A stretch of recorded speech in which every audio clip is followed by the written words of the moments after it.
Yes, hello guys. Hope everybody's doing well. Twebwe tumeze neza, tumeze fresh kandi twari tunakomboranye kuri screen zanyu kuri Mike Niwe Emmanuel Speedo nk'ibisanzwe.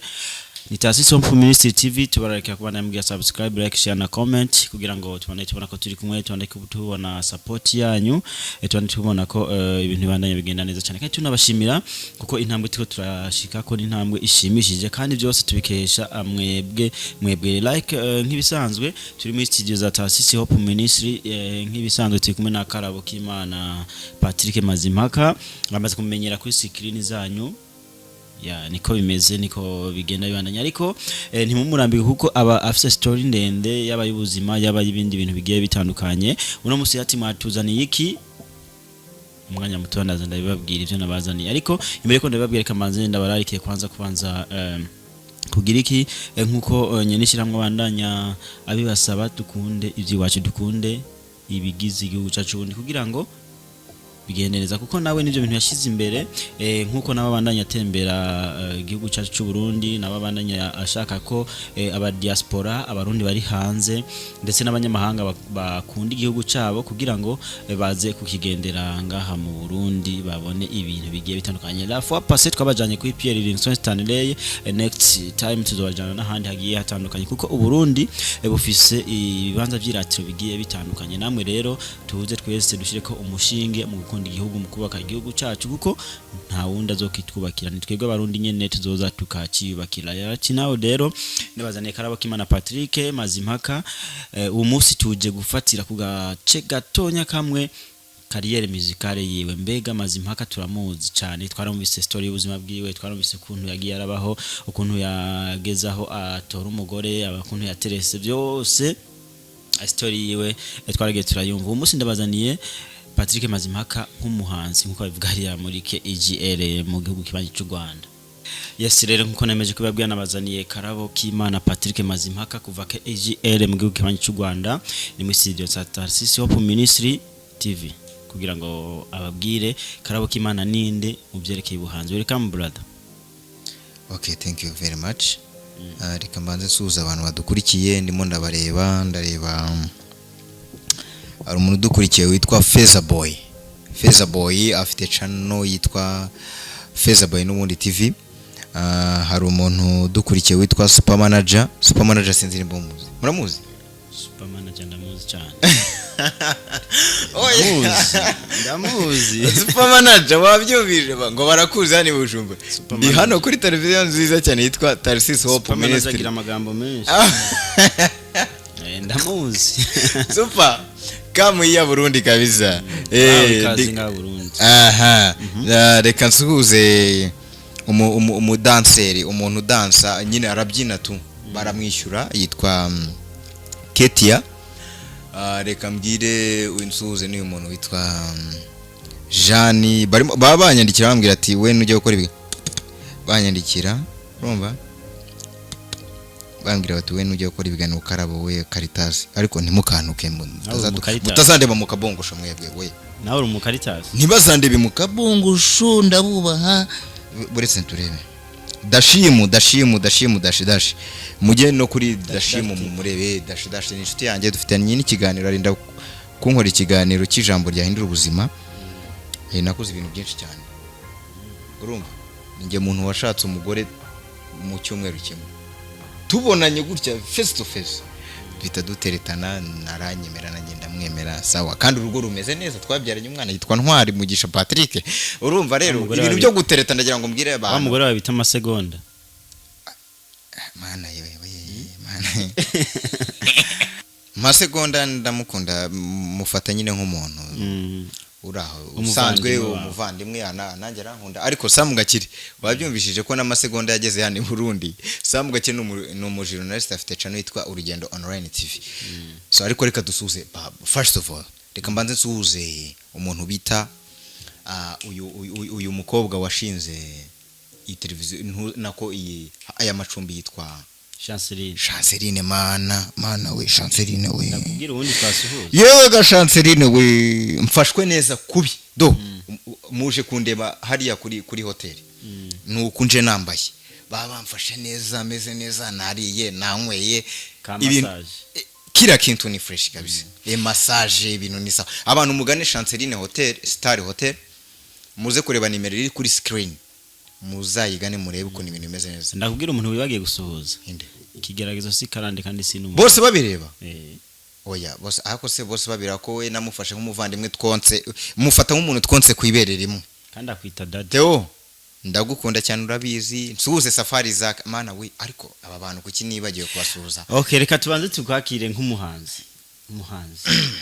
fagiye ngiye kubereka ko none ntaragafu k'imvugo rimwe ndi kibamba mu mazina yanjye ngiye kongera izina bita kibamba kibasumba kumwe n'umukobwa mwiza cyane hano ariko ntawe nshaka kumuvuga izina Roki ahava kwi agufata ni mwiza cyane kabisa mama abarundi kazi muri Roki ahava gufata niyo yitwa Kimomo Kibamba oya Roki reguriya n'umwana kuri ngewe uza ibyo bintu bya Roki byo bishyira ku ruhande mbere Roki twende kazi sasa okay hagira unyikorera nture akire hasi naje okay Roki n'umuvandimwe egera hino winjya kure iyo ndi hafi nibwo numva meze neza egera hino winjya kure iyo ndi hafi nibwo numva meze neza egera hino ngwenegera hino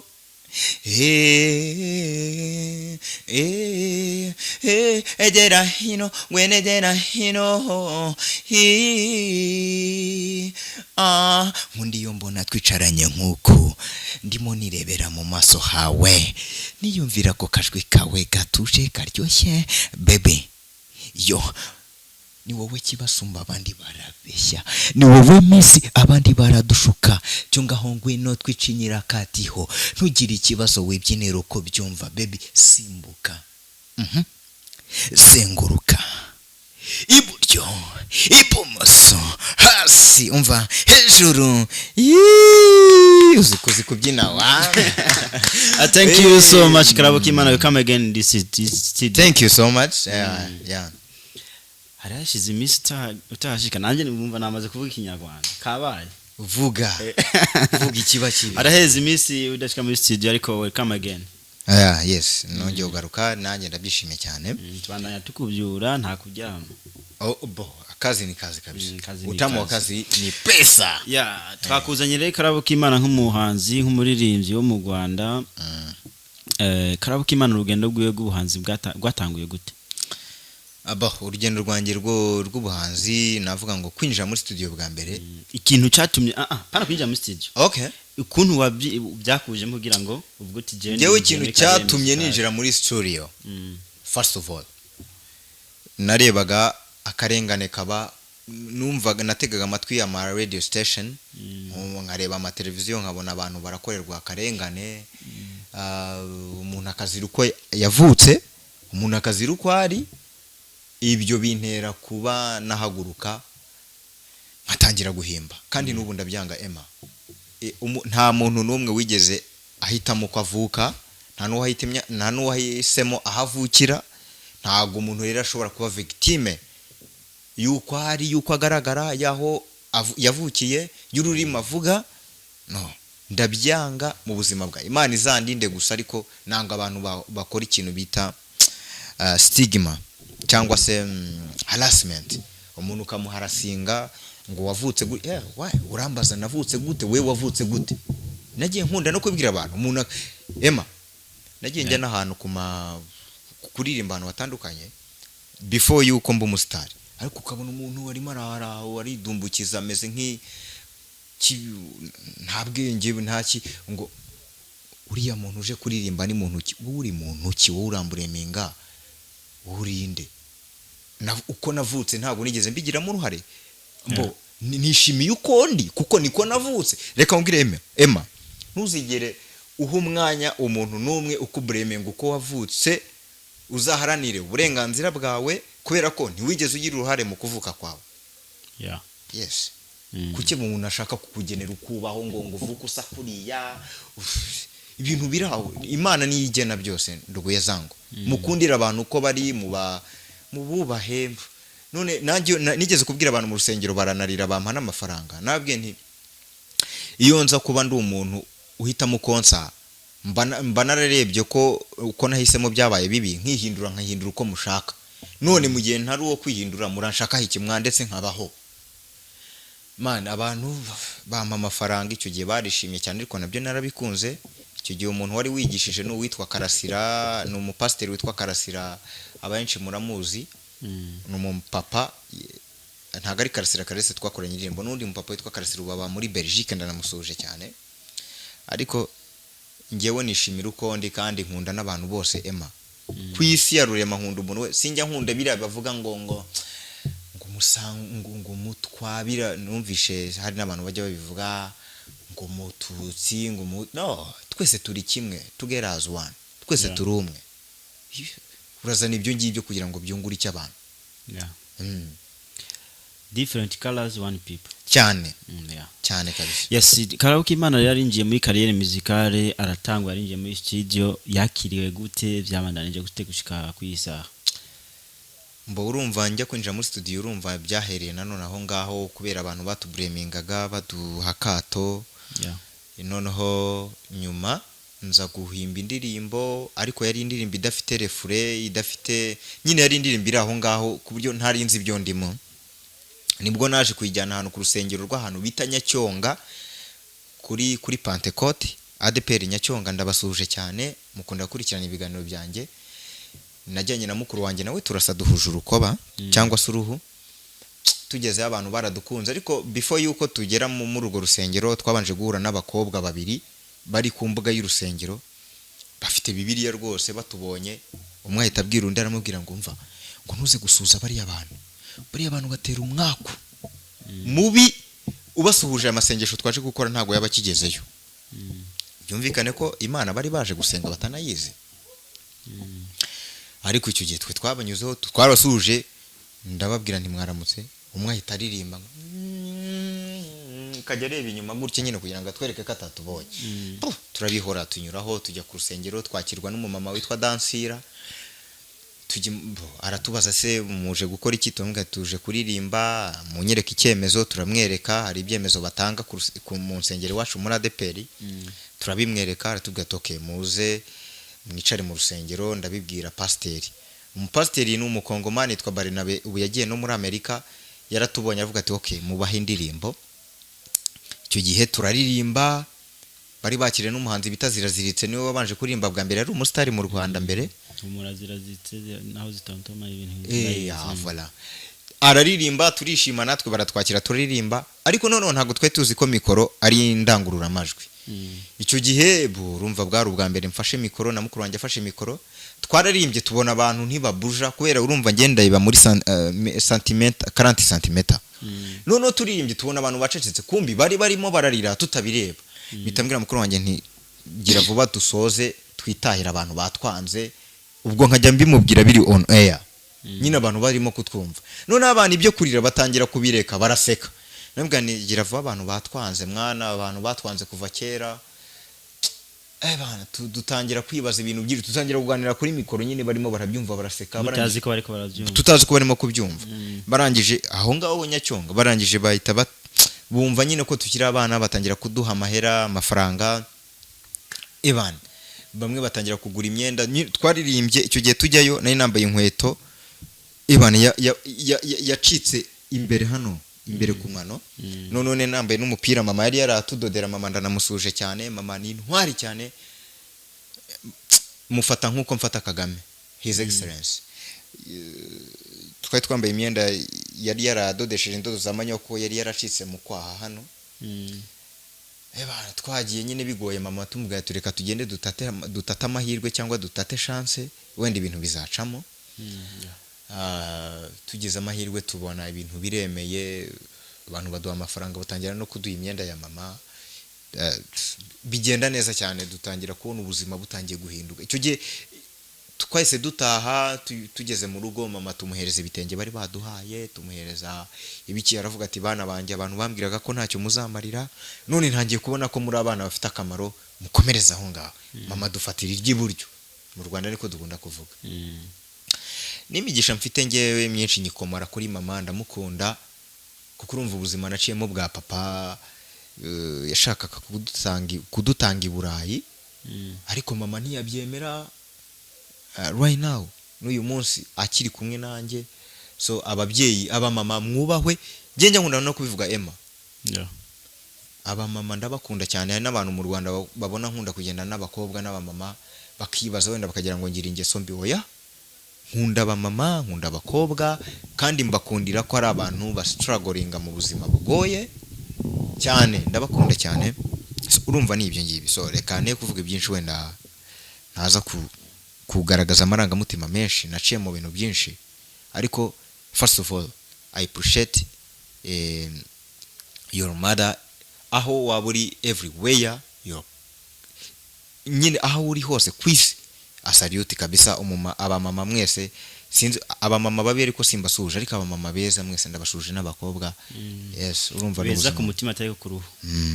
Hari umuntu nyine wumva kiretse ko abantu bose ari beza. Abantu bose ni ishusho y'Imana ariko hari abamama njya numva babyara abana bakabajugunya muri toilette ku mutima. N'umutima umugore yisha umugabo to ibyo bintu ntago bikwiye kubaho. Abamama mujye mugira umutima mwiza murangwe n'urukundo nk'urwo ababyeyi bacu batubyaye bafite bamama. Urumva ico gihe waririmba gospel? Naririmbaga gospel. None Karabo k'Imana avuye muri gospel. Turakuzi cyane urimbana na Clarisse Karasira asanzwe uririmba indirimbo zo guhimbaza Imana. Mbe mu Rwanda bavuga kuramya. Asanzwe aririmba indirimbo zo guhimbaza Imana. Karabo k'Imana ariko twaramubonye mu zindi ndirimbo za secular music. Vyagenze gute kugira uve muri gospel ugende muri secular? Nibyo byandi nakubwiye nibihuye n'ubuhamya bwanjye kuko urumva natangiye ndirimba gospel abantu benshi barananzi. Nigeze no kuzana i Burundi aho bita mu Ngagara natumiwe na presidence y'u Burundi. Ntabwo natinya kubivuga. Pierre Nkurunziza respect kabisa hari hose Imana imuheri wo koridashira. Nazenye n'umuhanzi umwe wo mu Rwanda na Bishop Rugagi abenshi barabizi twahuriye na Apollinaire na bose babireba. Cyugiye no kugira ngo n'abantu babyumve ni ngiye muhanzi wa dominye muri bose. Ni ngiye muhanzi waje imbere. Ariko mukuza muri gospel urumva nyine nari mpaje mpunga ubuzima bwo kuvugwa. Narinje muri gospel ngira ngo ni mboni humure. Nakuze abantu bose banyanga. Nakuze mbona abantu bafite urwango rwinshi. U Rwanda rwa kera mu gihe twakuriye mu rutandukanye n'u Rwanda rw'ubu. Oya, mu Rwanda rwa kera mu gihe perezida yari arimo arubaka abantu ababwira ati mukundane, abantu bari batarabyumva. Umuntu mwarahuraga nimba kwanga akubwira ati ndakwanga, wowe usa nabi, wowe ufite gutya urwo ruhu rwawe. No, ibyo rero bikatubabaza. So nibwo naje gutangira gospel nza kugenda menyekana gake gake ariko ntangira ibintu byo gukora indirimbo nabitangiye muri 2012. Nibwo ninjiye muri studio bwa mbere. Umuhanzi twahuriyeyo nibuka neza ni Bruce Melody. Twahuye nawe nije dushyize mu bintu byo gukompara. Niwe muntu wagaragaraga nk'umuhanzi w'imvubuka kurenza twebwe cyangwa nk'umuhanzi new artist. Twebwe twari dukunzwe icyo gihe. Natwarwaga n'umushoferi witwa Edward Mubaraka benshi baramuzi. Yari afite imodoka ya BBC yagendagamo yakoraga ikinyamakuru cya BBC. Urumva Bruce Melody we rero yatubonaga nk'abantu bakomeye cyane. Yari mu Yes. Nubu iyo umuntu ambwiye ngo Patrick uri upcoming wenda cyangwa nkabona hano bamfashe nk'umuntu uri upcoming nkibuka struggles za hustle music z'umuziki wanjye.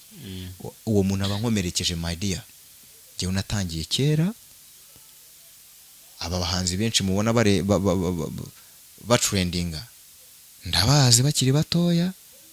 Musigeho kunkompara n'abandi bana. Abo bana bose bazamuka mwinkompara nabo.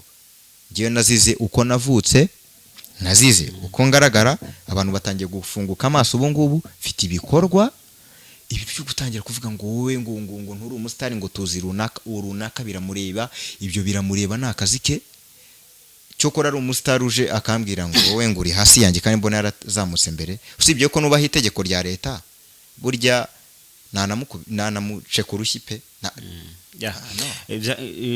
ntidutawe neza icyatumye uva muri gospel ugenda muri secular music. Muri gospel urumva nahaje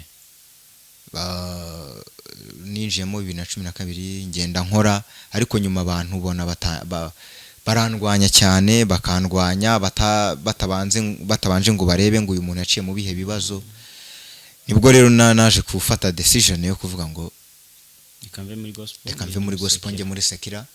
Nkora indirimbo ya mbere, iriya indirimbo mfite yitwa Winjya kure, nushaka uze kuyibacishirizaho wenda bayirebe nibiba ngombwa, ni mwumva ari sawa.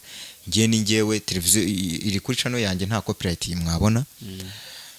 Nyihimbye Karahise Karasira arayibona, aramamagara ambwira ati reka dukora indirimbo. Ariko Karahise Karasira ayibona, yayibonye twari tuziranye kuko najyaga ntumirwa na papa we kuri eglise. Karasira ndanamusuje cyane, papa we yari umuntu ukunda indirimbo zanjye akanantumira, ngiye nkajya kuririmba nkabona abana bararirimba barishimye barasimbuka, kumbi harimo n'umwana we Karahise Karasira. So nyuma Karahise aza guheza amashuri, aza kuyasoza, aza kujya kwaka akazi, aba mu journaliste kuri Flash FM na Flash TV. Ndanabasuje abanyamakuru ba Flash FM, mujye munashangiye ibiganiro n'inshuti zanjye cyane, muzukuru, big up my brother. So noneho biza kuba ngombwa ko Karahise nyine tuza kuburana. Icyo gihe mva ku rusengero rw'iwabo, haza kuongera kumbona duhuriye kuri radio, nsanze muri newsroom nganira na Manibu ufite televiziyo yitwa Extra TV, benshi murayizi. Manibu anakurikira televiziyo, ndagusuje Manibu, abantu banajyeho barebe iyi televiziyo yawe, nawe udusharingira udukorere share. Karahise arambwira ati ndagufana cyane. Noneho nyuma yaho aza kumbwira ati ndifuza kuba najya mu buhanzi. Arambwira ati reka ndirimbe wumve kuri telefone gutya. Araririmba, nabwo uri umuntu ufite ijwi ryiza, ahubwo ukoze indirimbo wanabo umusitari. Ninjye buriya navumbuye impano ye cyane, ntago nabivuga mbeshya. Ni umuntu nkunda, nanjye ndamukunda, twabaye nk'abavandimwe. Atangiye icyo gihe yahise ajya muri studio, nanjye wamurangiye ahantu bwa mbere yagiye. U Rwanda rwa kera mu gihe twakuriye mu rutandukanye n'u Rwanda rw'ubu. Oya, mu Rwanda rwa kera mu gihe perezida yari arimo arubaka abantu ababwira ati mukundane, abantu bari batarabyumva. Umuntu mwarahuraga nimba kwanga akubwira ati ndakwanga, wowe usa nabi, wowe ufite gutya urwo ruhu rwawe, no. Ibyo rero bikatubabaza. So nibwo naje gutangira gospel, nza kugenda menyekana gake gake, ariko ntangira ibintu byo gukora indirimbo nabitangiye muri 2012. Nibwo ninjiye muri studio bwa mbere. Umuhanzi twahuriyeyo nibuka neza ni Bruce Melody. Twahuye nawe nije dushyize mu bintu byo gukompara, niwe muntu wagaragaraga nk'umuhanzi w'imvubuka kurenza twebwe, cyangwa nk'umuhanzi new artist. Twe twari dukunzwe icyo gihe. Natwarwaga n'umushoferi witwa Edward Mubaraka, benshi baramuzi, yari afite imodoka ya BBC yagendagamo, yakoraga ikinyamakuru cya BBC. Urumva Bruce Melody we rero yatubonaga nk'abantu bakomeye cyane. Yari mu yes. N'ubu iyo umuntu ambwiye ngo Patrick uri upcoming, wenda cyangwa nkabona hano bamfashe nk'umuntu uri upcoming, nkibuka struggles za haso music z'umuziki wanjye. Uwo muntu abankomerekeje my dear. Ngiye unatangiye kera, aba bahanzi benshi mubona ba trendinga ndabazi bakiri batoya, musigeho kunkompara n'abandi bana. Abo bana bose bazamuka mwinkompara nabo. Ngiye nazize uko navutse, nazize uko ngaragara, abantu batangiye gufunguka amaso. Ubu ngubu mfite ibikorwa, ibi byo gutangira kuvuga ngo wowe ngo nturi umusitari, ngo tuzi runaka biramureba. Ibyo biramureba ni akazi ke. Cyokora ari umusitari uje akambwira ngo wowe ngo uri hasi yanjye kandi mbona yarazamutse mbere. Usibye ko nubaho itegeko rya leta, burya nanamuce ku rushyi pe. ntidutawe neza icyatumye uva muri gospel ugenda muri secular music. Muri gospel urumva nahaje ninjiyemo 2012 ngenda nkora, ariko nyuma abantu ubona barandwanya cyane bakandwanya batabanje ngo barebe ngo uyu muntu yaciye mu bihe bibazo. Nibwo rero naje kufata decision yo kuvuga ngo reka mve muri gospel nge muri sekira nkora indirimbo ya mbere. Iriya indirimbo mfite yitwa winjya kure nushaka uze kuyibacishirizaho wenda bayirebe nibiba ngombwa ni mwumva ari sawa. Ngiye ni ngewe televiziyo iri kuri channel yanjye nta copyright mwabona. Nyihimbye Karahise Karasira arayibona aramamagara ambwira ati reka dukora indirimbo. Ariko Karahise Karasira ayibona yayibonye twari tuziranye kuko najyaga ntumirwa na papa we kuri eglise. Karasira ndanamusuje cyane papa we yari umuntu ukunda indirimbo zanjye akanantumira ngiye nkajya kuririmba nkabona abana bararirimba barishimye barasimbuka kumbi hari harimo n'umwana we Karahise Karasira. So nyuma Karahise aza guheza amashuri aza kuyasoza aza kujya kwaka akazi aba mu journaliste kuri Flash FM na Flash TV. Ndanabasuje abanyamakuru ba Flash FM mujye munashangiye ibiganiro n'inshuti zanjye cyane muzukuru big up my brother. So noneho biza kuba ngombwa ko Karahise nyine tuza kuburana icyo gihe mva ku rusengero rw'iwabo haza kuongera kumbona duhuriye kuri radio ndi nsanze muri newsroom munganira na Manibu ufite televiziyo yitwa Extra TV benshi murayizi. Manibu anakurikira televiziyo ndagusuje Manibu abantu banajyo barebe iyi televiziyo yawe nawe udusharingira dukorere share. Karahise arambwira ati ndagufana cyane. Noneho nyuma yaho aza kumbwira ati ndifuza kuba najya mu buhanzi. Arambwira ati reka ndirimbe wumve kuri telefone gutya. Araririmba nabwo uri umuntu ufite ijwi ryiza ahubwo ukoze indirimbo wanabo umusitari. Ningiye buriya navumbuye impano ye cyane. Nago nabivuga mbeshya ni umuntu nkunda nanjye ndamukunda twabaye nk'abavandimwe. Atangiye icyo gihe yahise ajya muri studio nanjye wamurangiye ahantu bwa mbere yagiye arakora indirimbo nziza. Nyuma yaho ariko iyo ndirimbo ntago yishimye kubera ko production yari iri hasi aza guhindura ajya mu yindi ariyo yakoreze muri yitwa Ntizagushuke. Ayikoze iba successful yakundwa tuza no kuburana yitaba umustar. Ajya nibaza se Karahise Karasira tuzongera guhura gute se ubaranyibuka. Noneho nyuma nza gutungurwa nuko ampamagaye ngo dukora indirimbo. Nampamagaye icyo gihe nararize.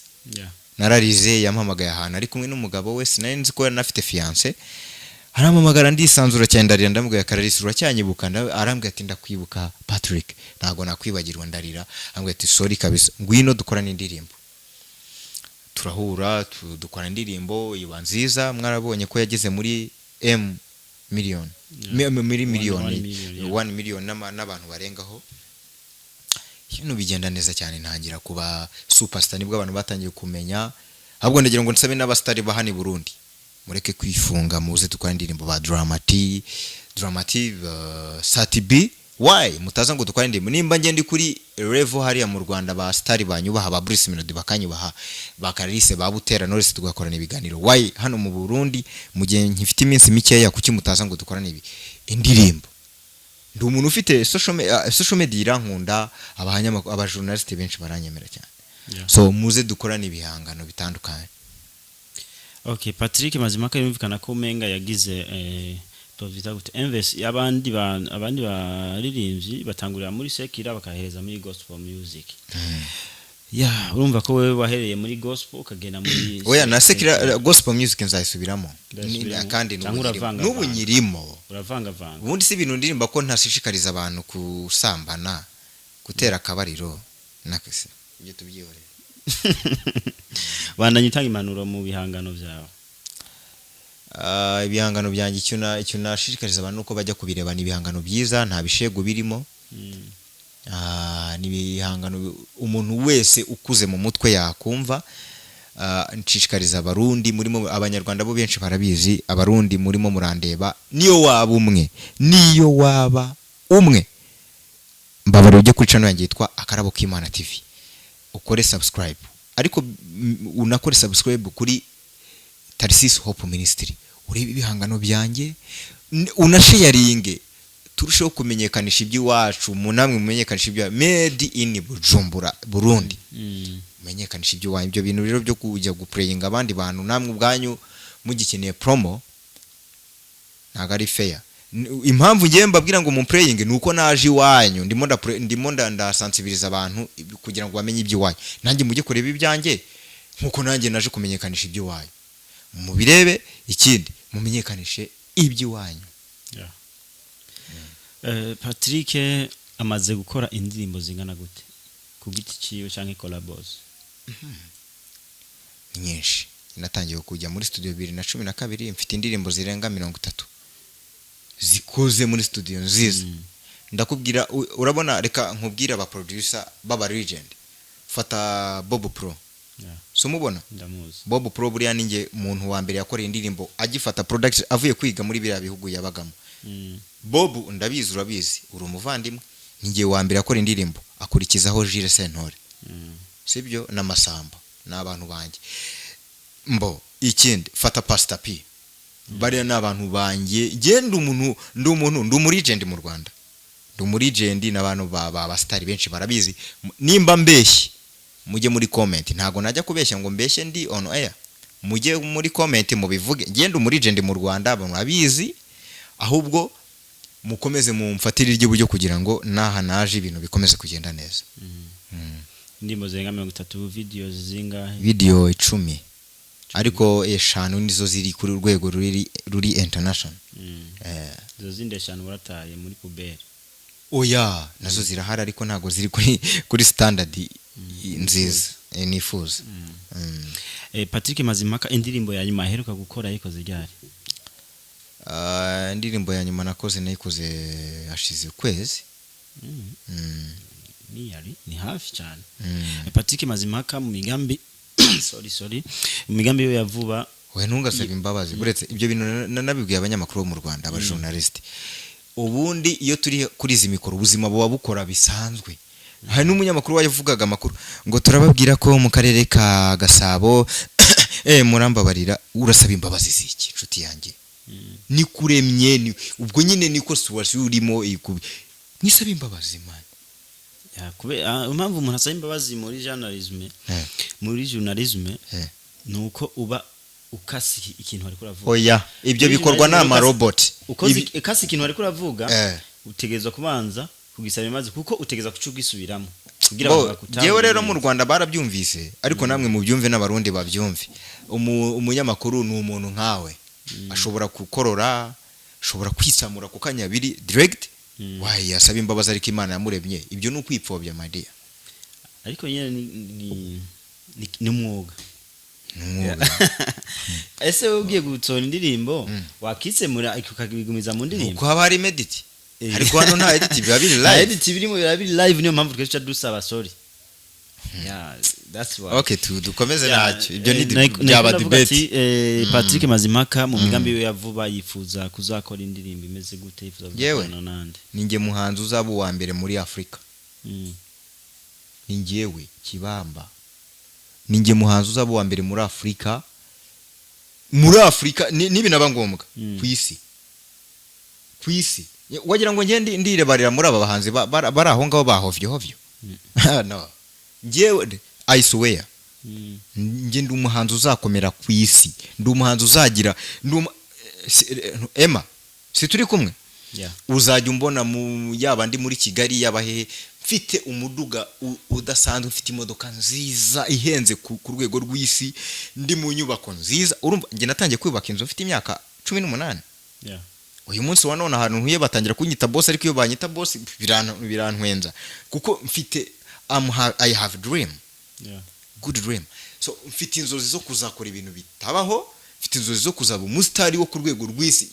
Mbona bano urabona bano ba P-Square mbona bazaba abafana banjye ba P-Square wenda abantu tuzaba turi kuri level zimwe ni ba Justin Bieber Chris Brown ariko bano ba P-Square no ntabwo ndi kuri level yo kunkompara n'abantu banze bo muri Afrika no ndabakunda I respect for you ariko nje ndi umuhanzi niyumvamo kuba umusuperstar ku rwego rw'isi kandi unabirebye mu bikorwa byanjye biragaragara kuko abahanzi hari nyiri Coco Studio yo muri Kenya urayizi nyiri Coco Studio rero nyiri Coco Studio niwe wampaye amafaranga mu minsi iheze ishize arambwira ati ngenda giye aba mu gihugu cy'i Dubai cy'Abarabu arambwira ati ningaruka nzaguha andi mafaranga dukore. Yarambwira ati ibintu inzozi ufite izihe nzozi? Ndamubwira nifuza kuba umustar ku rwego ruzi. Ati ngiyewe kuba turi kumwe nzabigukorera.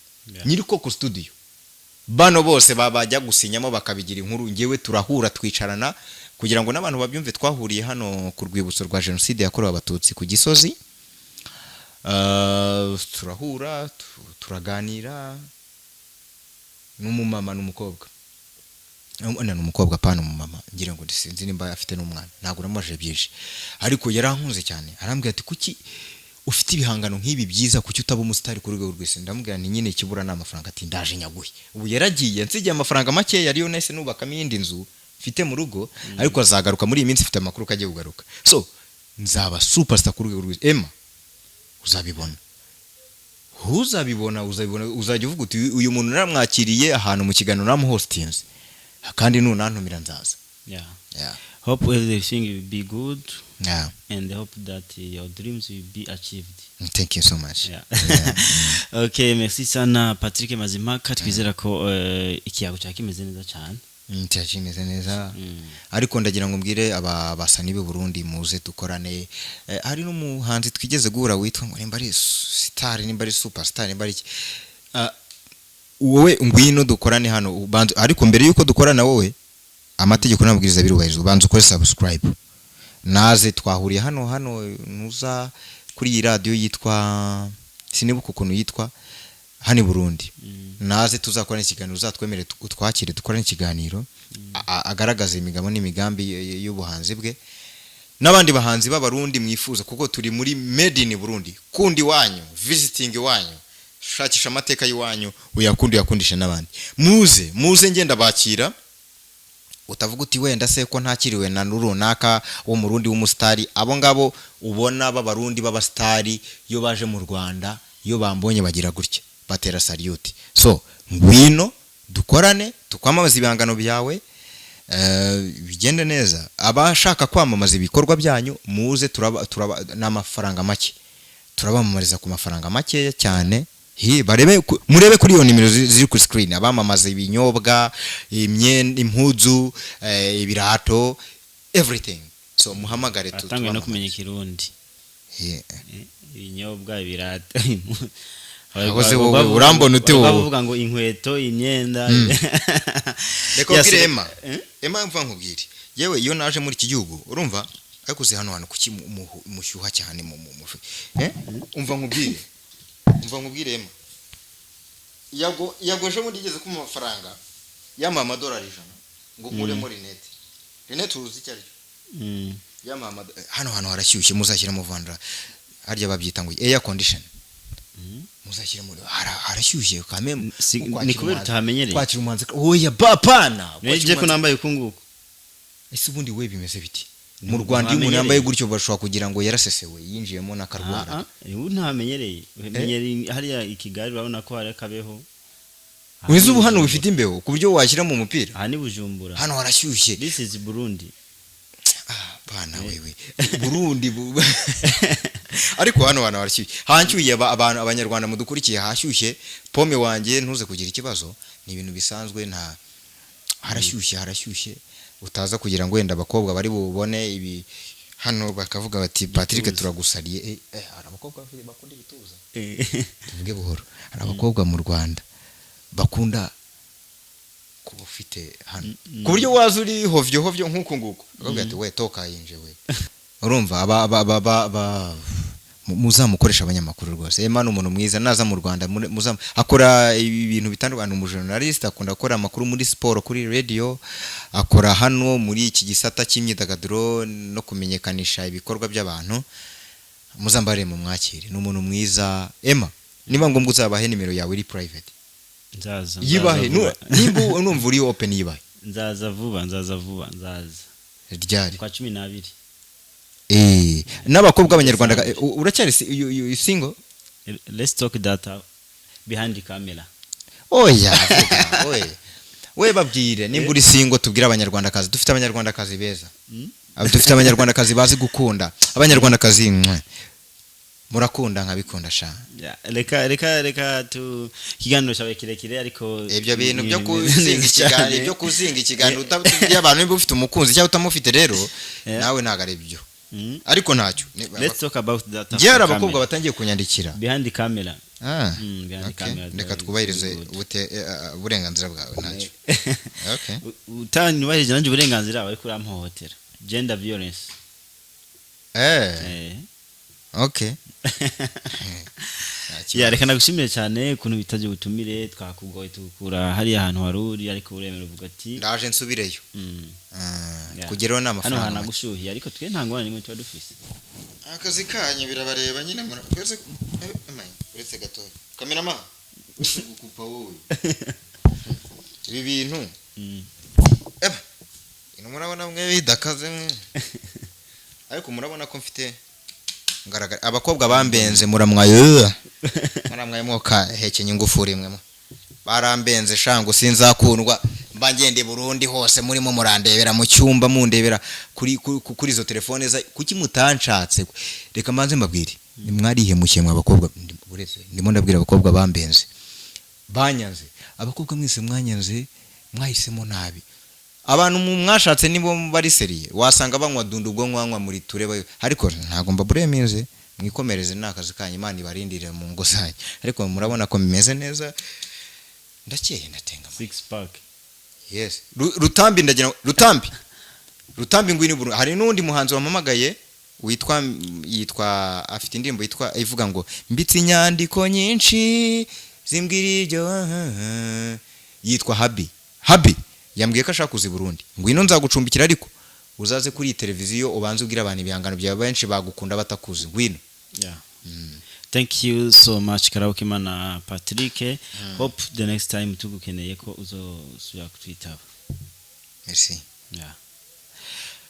yes bakunze batasisi of ministry thank you so much for watching us riteka cyane kubana namwe ryateka cyane kubana na Patrick mazima Karaoke imana ariko n'ubu niko imeze nyene time izimane ariko akantu utari wawe wigirikiye niko bavuga mu Kirundi icyo utari wawe wibikiye hope next time tubabwira ati mbega Karaoke imana ntumve ngo numuririmbyi canke ngo nibiki numukomedie ntuhave mubona ibintu agiyagira kuri screen zanyu mubaza ngo mu mutwe nyene ngo vyanse ngo yasaze wapi yarakomeye ubwo nyene kaba kaciyemo ku komedie tuzatubwira Karaoke imana nk'umukomedie Karaoke imana nk'umuntu akora mu mashiramagiye atandukanye byose tuzatubacukumburire tugere hasi mu mizi byose mugende mumenye Karaoke imana ninde byose byo kuri we tugende nizera ko Imana yamugira nibihe byiza Imana yamubona Karaoke imana wari we Imana kumwe n'abakiriye Emmanuel Speed ariko ndababwira ati mugire subscribe share like na comment kugira ngo n'abandi bantu bagiye batandukanye bagenda babona ati wow byantu bikabiragenda bitera imbere kabagenda bimera neza cyane tunashimira mukuru w'ishira hamwe Tarasisi hariho Simani muzigame cyane ibandanye muha ningoga kugira ngo abandanye yitaho ibikorwa abigiye bitandukanye yari bakiriye Emmanuel Speed nk'ibisanzwe kuri skin zanyu bye bye hasta la vista à la prochaine.